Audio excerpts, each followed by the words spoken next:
Parlez-nous de l'événement qu'organise aujourd'hui la HACA en partenariat avec l'UNESCO. L'un l'une des choses nouvelles sur lesquelles nous voulons travailler en 2018, c'est cette histoire d'éducation sur les médias pour les enfants et pour le jeune public. Comme vous le savez, le régulateur, parmi les grandes missions qu'il a, c'est de protéger le jeune public d'une façon générale et l'enfant. Sauf que c'est un thème qui est en tête de l'agenda international depuis quelques années, essentiellement par l'UNESCO, qui organise chaque année dans un continent une semaine sur l'éducation aux médias. Et nous voulons faire un plaidoyer fort par rapport à tous les acteurs qui sont en relation avec l'usage des médias par le jeune public et les enfants d'abord. Et dans l'idée de pouvoir faire une activité ou des activités multidisciplinaires à partir de différents secteurs pour qu'il y ait de la créativité au niveau de l'école, c'est-à-dire l'éducation aux médias sur les médias, à l'école et en dehors de l'école. Bien entendu, les gens pourraient penser que nous touchons à la question de la sécurité, de la cybersécurité, etc. Mais l'essentiel comme message que nous voudrions passer, c'est que nos générations actuelles, les précédentes, etc., voyaient dans l'école une institution qui va leur apprendre à lire, à écrire et à calculer. Nous voudrions ajouter une quatrième composante qui est le numérique, apprendre le numérique dès l'âge de 5 ans, 6 ans, pour avoir un esprit critique dans l'usage des médias. Et en plus, ça a été démontré par plusieurs études, il y a beaucoup de créativité qui vient des enfants sur ces instruments et sur ces outils. تنظن بأن أهم خبر يمكن يعني يتعمم اليوم هو أن القانون السمعي البصري والقانون اللي كيعيد التنظيم ديال الهيئة دخل لأول مرة التربية على الإعلام ضمن الالتزامات ديال المتعهدين.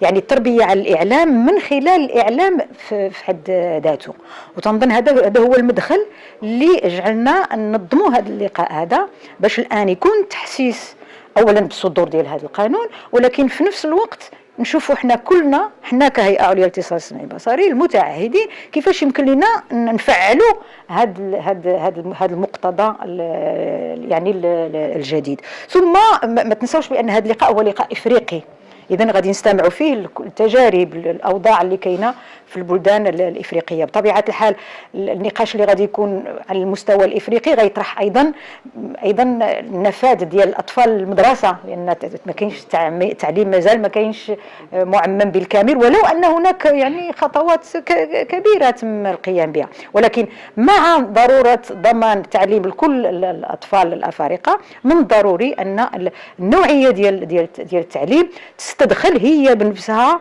هذه الكفايه الرئيسيه اللي هي الفكر النقدي، اللي هي بنفسها قد يتمكن هاد الشباب وهما كينفتحوا على الإعلام الجديد أنهم يستعملوه كيف ما قلت بطريقة مفكر فيها، بطريقة آمنة، بطريقة ذكية، بطريقة فيها تفاعل، بطريقة فيها إنتاج وفيها. إذن هذا هو الأساسي في هذا الموضوع هذا. We have gathered here to discuss two very important subjects: the protection of children and media literacy. As you know, it is human rights of children to be protected. And many times, if we are not careful, if we don't understand, children's rights may be hurt. And that is why this subject is very, very important, so that we all understand what the requirements are, so that we can regulate to the highest standards. And that subject is very important. The other is media literacy, which is also to understand how the media works, what we need to participate fully in the media space, especially in the digital economy. So these are very important subjects, and we are very grateful that Morocco HACA has brought us together for this discussion. We are very, very grateful to be here. The thing is that, you see, we know the standards, but it is not every broadcast station that may remember to do this all the time, which is why we need to have common standards. We need to have common understanding and appreciation of what we need to do. It may work better in some countries, some jurisdictions, but we need to have uniform, which is what makes this conference so very important. UNESCO is very pleased to be here with an event organized by the ACA, and we congratulate ACA for this event because it's very important to find ways in the new world of internet, of mobile phones, that young people can be prepared to understand when they come into the internet how they can evaluate the information, how they can see what is good, how they can protect themselves, what they should share and what they should contribute. Je pense que les dangers existent partout. C'est parfois une différence de degré et non de nature. S'ajoute au fait qu'en Afrique, déjà, beaucoup de contenus médiatiques sont importés. Donc ça impose des modèles.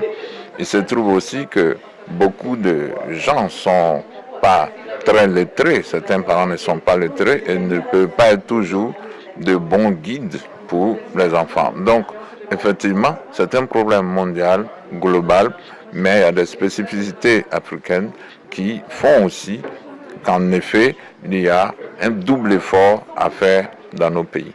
Vous avez parlé de la nécessité d'informer, de s'informer, mais de mettre en place une veille. Voilà, une veille pour pouvoir essayer quand même de décortiquer, décrypter, analyser cette information sans qu'on aille jusqu'à la censure.